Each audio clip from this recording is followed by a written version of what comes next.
Welcome to episode 3 of Deliverability Live, your quick 15-minute deliverability fix. Not sure what happened there, but let's go from here. I'm Abby from Spamhaus, and we're joined today by Anna and Sri again from the Spamhaus Project. They're going to be discussing how and why you need to secure your web forms. They're going to be talking about how to deal with compromised web form abuse and sharing some suggested preventative measures. If you have any questions, please share them in the comments with me. I'll pick them up and share them with everyone, and then we'll pick them up at the end. And yeah, over to you guys. Thanks, Abby. So when we were sitting and brainstorming all the topics for those 15-minute quick live streams, one of the things we wanted to discuss is web form abuse, because it's been around for nearly 30 years now, and you would have expected this to have been sorted for good, but unfortunately not. So I'll hand over to Sri for a brief why and how it's still there. Yeah, thank you, Anna. So as Anna mentioned, bad actors exploiting unsecure web forms has been around ever since the dawn of the internet, if you can say so. And if I remember correctly, the Spamhaus article is around 10 years now that we had when we went through something similar.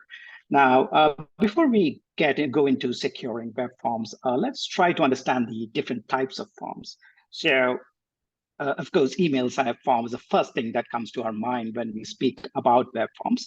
But in fact, there are many types of web forms. For example, your registration forms, your survey forms, your contact forms, payment forms, and even the comment box. All of them allow the users to input data, and all of them are vectors for exploit. This can if they're exploited, they can lead to a drop in both your domain and IP reputation and your brand reputation also. And most of them collect sensitive and private information of your end users. And GDPR states that all data collected from web forms must be protected during transit and storage.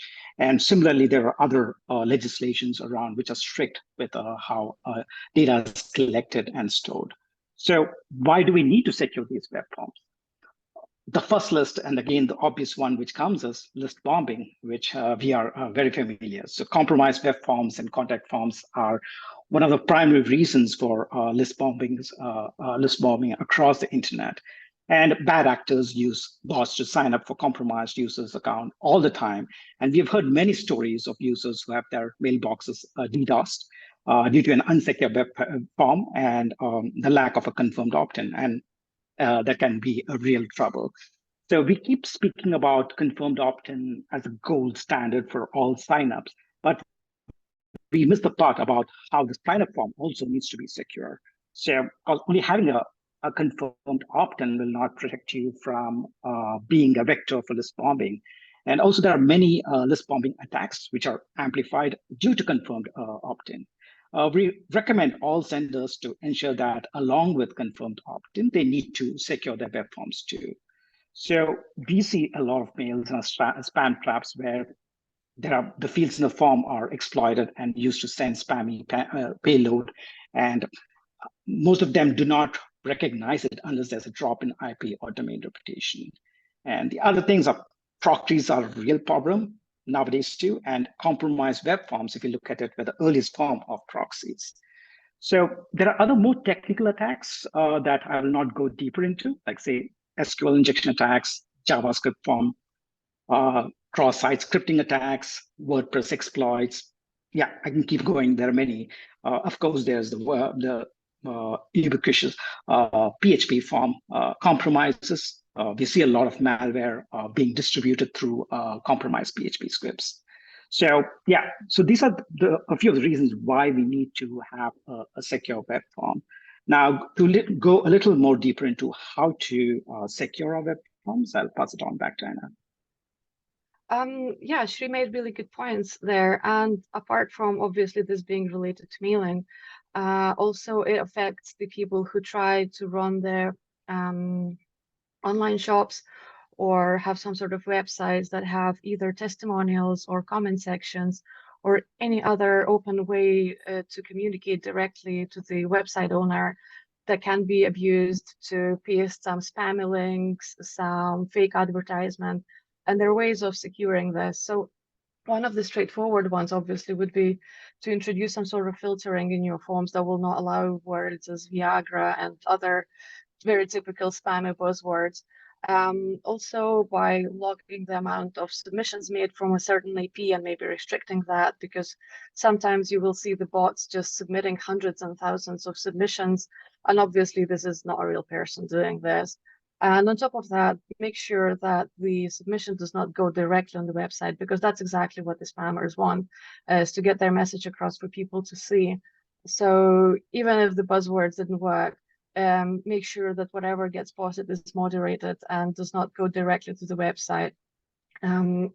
If you are struggling with that, there are tools, and even right now with machine learning, that are really good at catching this kind of behavior. So you might want to research that and see whichever works for you best. Also, depending on the nature of the business, sometimes it would make sense to have the contact form on the website. However, whenever someone submits a request through, they would have to confirm this by clicking a link on their email. Obviously, this is time consuming. However, it will definitely ensure that you get a valid human submission rather than a bot trying to get through. Also, I've seen people use Captcha in the past. It's obviously retiring now because it's not been very convenient to people who have difficult seeing. And the sound-based Captcha was not great either. So reCAPTCHA is now taking over, and you can use that as well. So investigate that, look into it. What else did I have noted down? Oh, one of the other things that Sri was mentioning, the exploits via the code, you can use this to your advantage. Introduce the invisible fields that are only visible to robots and not visible to people. So any of those data submissions that have fields completed that definitely were not on the website, so they were concealed, you can discard, because you will definitely know that they're not human submissions, but probably made by the bots. Yeah, so that's quite a few things. And also part of the reason why we're talking about this, because we seldom see submissions from the WordPress and similar products being broken into, and then we have listings in XBL. So just to help you out here, consider updating to most recent versions as well, so it's as protected as it can be. And I see we are getting a couple of questions, which is great. Yeah, before we get to the questions, Anna, I just wanted to, maybe just reiterate over here, like I completely agree with all that you mentioned, and especially when we're speaking about the form fields. And one of the things that we recommend, this is just not for form abuse, is validating the form fields. We have seen scamsters putting all kinds of stuff in the name fields, including spammy URLs. So limit those fields for what they're meant to do. Like if it's a name, don't let them put something else. And similarly, if it's an email address field, ensure that it's just an email address that they put in over there. And yeah, if you can validate the email address field, say with a valid email address format and a TLD and so on, it's much better. Yeah, you can at least skip some typo traps over there. And also just along with, say, the client side validation, make sure that you do some level of server-side validation too. The other thing which is highly recommended is, I wouldn't say a recommendation, it's a mandatory nowadays, is if you have some kind of form submission, you should be using HTTPS and also SSL and TLS encryption to secure your data. So that in transit that there's no issues. And it's a must if you are collecting any kind of PII data to encrypt it. And also look at this is again something Anna mentioned, the number of signups that you get, like, yeah, along with tracking the IP address and so on.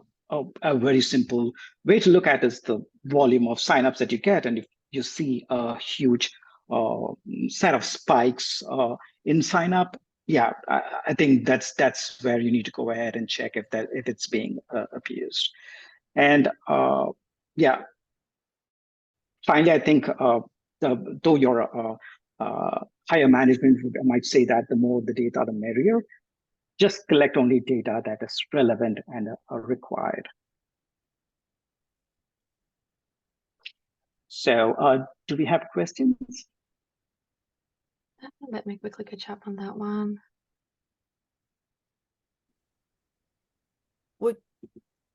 Would you find it useful if I read the question out? So Please, yeah, because there's tiny screens. we have received one question from Andrew Bonar. So, do you suggest that people use a method for negating spam signups? COI is great, but we see up to 10 spam signups for every COI. And then it's just followed up with a final point of, so it would be best we don't send the confirm opt-in in the first place. Yeah, maybe I can take this, Anna, and you can Sure, add on to it. So like Anna mentioned, I mean, there are a lot of ways where we can go ahead and look at the actual, if it's a bot sign up, like putting in an invisible field or something to adding to your CSS and so on. So, but I think just removing double opt-in just because it might amplify the whole thing is not sensible. That's where we mentioned that, hey, have a confirmed opt-in in place, along with having a completely secure form with your reCAPTCHA and all the other things that we mentioned. So it both goes hand in hand, just removing.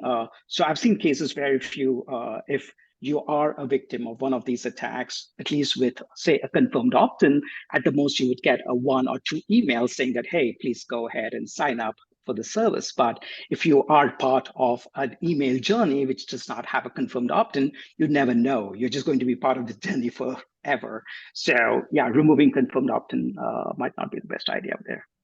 Okay. Yeah, and just to add on top of that real quick is that you should be really confident discarding those fake entries and keeping the ones that are your genuine targets.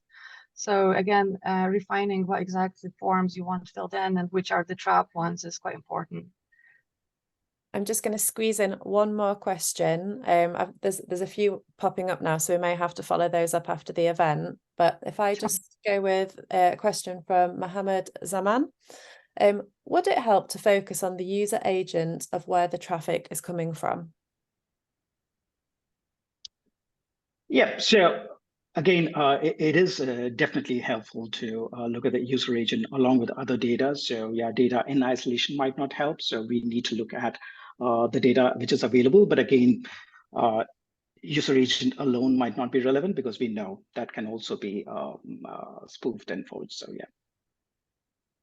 Okay, we're almost at time now, but I do want to just thank you both and thank everyone who attended.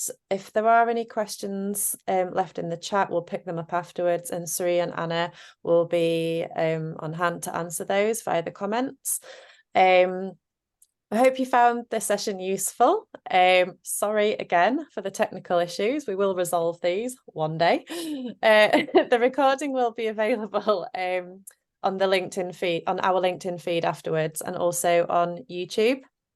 And yeah, the next episode is going to be on Wednesday, the 6th of December. It's going to be Sri again, who's going to be joined by Matt Vernhow from Netcore Cloud, and they're going to be discussing email authentication and the recent updates to Yahoo and Gmail sender guidelines. So make sure you're there. Thanks, everyone. Thank you. Thank you.